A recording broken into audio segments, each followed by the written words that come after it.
Hello, my name is Melissa, and I'm a public health nurse at Southwestern Public Health, specializing in school health. Today, in our On the Way to Kindergarten series, we are talking about speech, language, and literacy. I have Darlene Vreman. She's a family literacy coordinator here.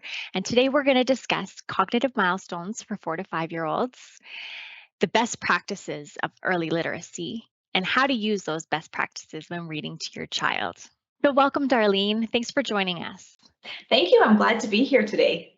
What are the best practices of early literacy? All right. Well, the five best practices are talking, writing, reading, singing, and playing. So, talk to your child all the time.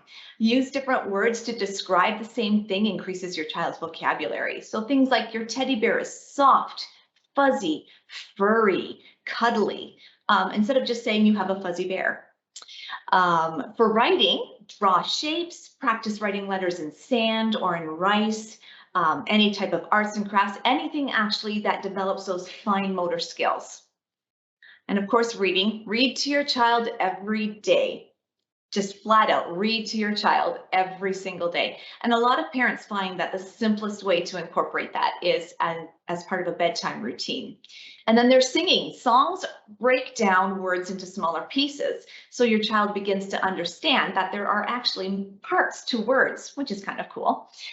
Singing also develops listening and memory skills. And lastly, playing. Simple counting games, I Spy, imagination games. Your child is constantly learning through play. Are you able to demonstrate for parents how to incorporate these 5 best practices into their daily routine? Absolutely. I always tell the parents who come to my story times that the best app is your lap. There simply is no better, more effective way to help your children become a reader than by reading to them, spending time with them. It creates this bond, and your child soon learns to equate books and reading with this wonderful, warm time that they get to spend with you.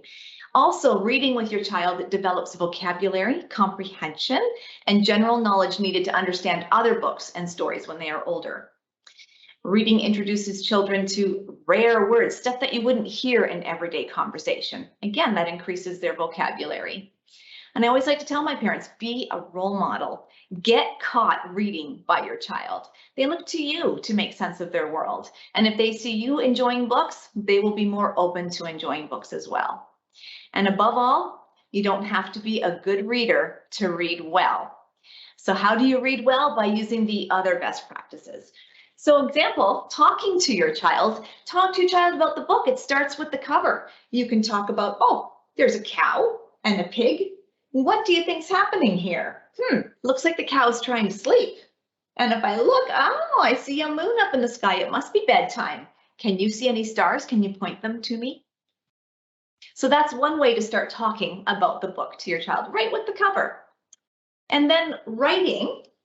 This book is a really great example because in every other page, you get the same phrase, get up, go sleep in your own bed. And every time this phrase comes up, you can underline the words with your fingers, and you will be amazed that your child will start repeating those with you or saying those with you every single time.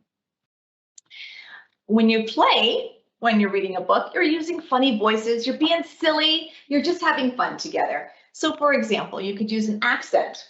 Like the cow might have a Brooklyn accent. Hey, you get up, go sleep in your own bed. Not a very good Brooklyn accent, but you know what I'm trying to get at. And lastly, singing. Now, sometimes books will actually be based on songs, so you can actually sing the whole book. Or if there's a repeated phrase, you can make up a tune for it. I always think about the gingerbread man, the little gingerbread man who says, run, run as fast as you can't catch me, I'm the gingerbread man. Well, you could sing that every single time. Or in a book like this, because it's a farm book, you could actually sing Old MacDonald Had a Farm Together and make all the animal sounds. There's one more exciting thing coming up this summer, and it happens every summer. Can you explain a little bit about the TD Summer Reading Program and how parents can participate? Absolutely. So your local libraries will all be participating in this fantastic event.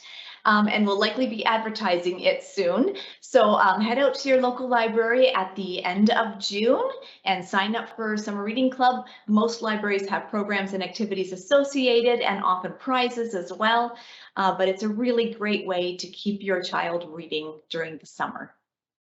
Thank you so much, Darlene, for coming and speaking to us today about the best practices of early literacy and touching on those cognitive milestones. Your passion for learning and literacy really came through today. Thank you. It was a real pleasure. I love this. I am passionate about this, and I love this opportunity to speak to it. So thank you very much.